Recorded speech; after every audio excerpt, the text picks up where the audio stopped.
Pandita Ramabai mission ही संस्था एक आहेच, परंतु ज्या ख्रिश्चन संस्था आहेत त्या संस्थांमधलं सुद्धा आपण चौकशी करणार का आणि अशांवरती आपण कारवाई करणार का?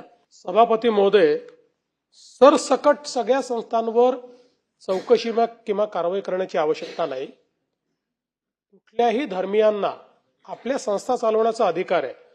ते एक विशिष्ट धर्माचे आहेत म्हणून त्यांच्या संस्थांवर कारवाई करण्याचं कारण नाही. पण ज्या संस्थांबद्दल तक्रारी येत आहेत त्या संस्थांवर मात्र निश्चित कारवाई केली जाईल.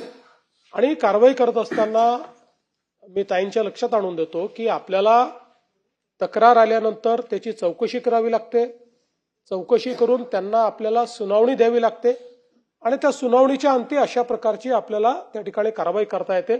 त्यामुळे मी आपल्याला आश्वस्त करतो की कुठल्याही संस्थेमध्ये अशा प्रकारचा दुरुपयोग केला जात असेल आणि कुठल्याही संस्थेमध्ये जाणीवपूर्वक धर्म परिवर्तनाकरता दबाव टाकणे, आमिष देणे असं चालत असेल, अशी कोणाची तक्रार आली तरी त्या तक्रारीची चौकशी केली जाईल आणि तथ्य आढळलं तर त्याच्यावर निश्चितपणे कारवाई केलीच जाईल.